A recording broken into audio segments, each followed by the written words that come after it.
seguinte, e aproveitar também e dialogar com algumas perguntas do bloco anterior, que eu acabei não conseguindo me aprofundar, mas elas se conversam entre si. O Tiago Ezequiel, que eu acho que ele precisou sair, ou acabou a bateria, não sei, ele deu um exemplo interessante, assim, que eu acho que é uma dúvida legítima de muita gente, que deu o exemplo da cidade onde ele trabalha, que eu não sei exatamente onde é, deu para criar fóruns populares, espaços de participação da periferia, etc. De fato, quando você tem uma estrutura pública para fazer política, você tem possibilidade de fazer muitas coisas legais.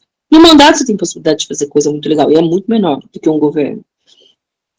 Às vezes você fica, nossa, que legal, a destinação da emenda foi para fortalecer um projeto de agroecologia, de economia solidária, olha aqui, foi muito massa essa emenda que a gente conseguiu destinar para fortalecer o enfrentamento à violência obstétrica, né, eu que atuo muito na parte, enfim, dos direitos das mulheres, isso é gratificante, isso faz sentido para a sua vida, e isso é um pouco, falou, pô, o dinheiro é público, né, para isso tem que ser voltado o dinheiro. Imagina que não dá para fazer na estrutura de um governo. Isso é natural que as pessoas pensem assim. Mas vejam, tem dois aspectos para debater em torno disso quando se trata de um governo, não somente de mandato. Qual é o espaço, a estrutura e as condições políticas para você ter liberdade para você fazer aquilo que você acredita num eventual cargo de governo que você vá ocupar. A Manuela deu um excelente exemplo. Cidades, ou seja, uma secretaria de periferias, né, que eu vi que é um pouco um arranjo que eles estão criando para não oferecer um ministério para o Boulos, que eu acho que pode ser o mais provável mesmo. Quanto de estrutura ele vai ter para... Estão oferecendo, né, para que ele faça política. Qual vai ser a autonomia e a independência que os movimentos sociais vão ter para ditar o rumo, ou seja, que vai ser o Odebrecht ou vai ser o MTST, que vai estar fazendo a política ali com mais peso, com mais condições. E mais, não é só o seu cercadinho, e aí é o segundo aspecto, não é só o seu cercadinho que vai fazer política. Quando você compõe o governo, você compõe o governo do seu cercadinho, mas do cercadinho do vizinho também, que é, por exemplo, da pasta de agricultura. Provavelmente vai ter um cara do PP ali dentro, que é um dos grandes latifundiários no Brasil, que já disse que ele é super a favor do PL do veneno, porque é tecnologia. Facilita a produção brasileira.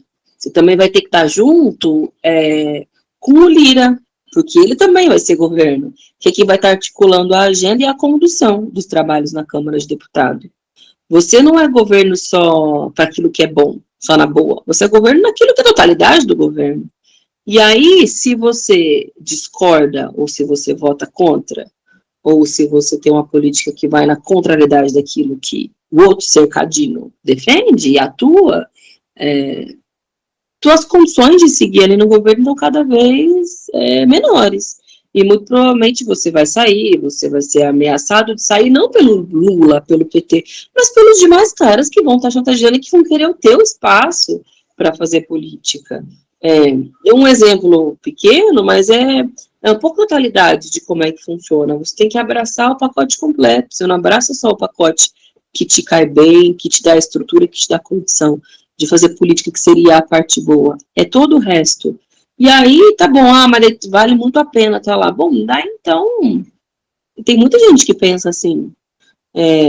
Mas daí tem outros partidos também que, entendeu? Que englobam esse tipo de mentalidade, que estão aí, que tem espaço para gente de todos os aspectos políticos e que vão estar na máquina e que está tudo bem também. Talvez o nosso caminho sejam caminhos outros, né? Cada um no seu quadrado, em outras organizações. Mas a gente está falando de uma organização que disputa o socialismo, que se coloca como uma alternativa de organização da classe.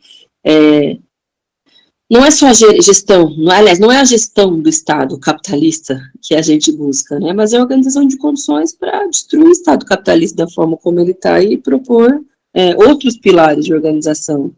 Em princípio é isso, então, mas é difícil na próxima conjuntura buscar essas condições, vai ser difícil pra caramba, porque a gente tem aí o risco da extrema-direita, todos os aspectos que a gente já colocou, o espaço para diferenciação talvez seja menor do que a gente imagina, mas não é por isso que a gente tem que abrir mão do nosso princípio, senão a gente estaria fazendo política em outro lugar. E aí o Eric perguntou também sobre a possibilidade de abrir diálogo. Acho que o Glauber explicou bem, a gente abre diálogo com muita gente o tempo todo.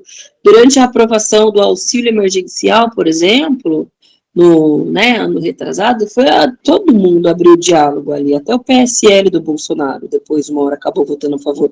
É um diálogo com todo mundo, entendeu? Fazer política é fazer diálogo. As pessoas veem a gente brigando bastante, que precisa, porque aquele lugar, né? Se você não brigar, você também não consegue, às vezes, falar, mas o diálogo é parte da política mesmo, só que o diálogo não tem que significar que é de uma via só, você ouviu, ficou quieto e vamos em frente. Tem hora que é inconciliável mesmo, na maioria das vezes, e tudo bem ser assim, entendeu? É parte um pouco do nosso papel ali dentro também, um pouco a expectativa que se tem quando as pessoas votam na gente. E eu quero agradecer, gente, pelo convite, pela possibilidade de estar aqui. O Hugo ele gosta bastante, né, de participar também das atividades, sempre acompanha com muita calma e volto sempre que me chamarem. Um beijo, valeu.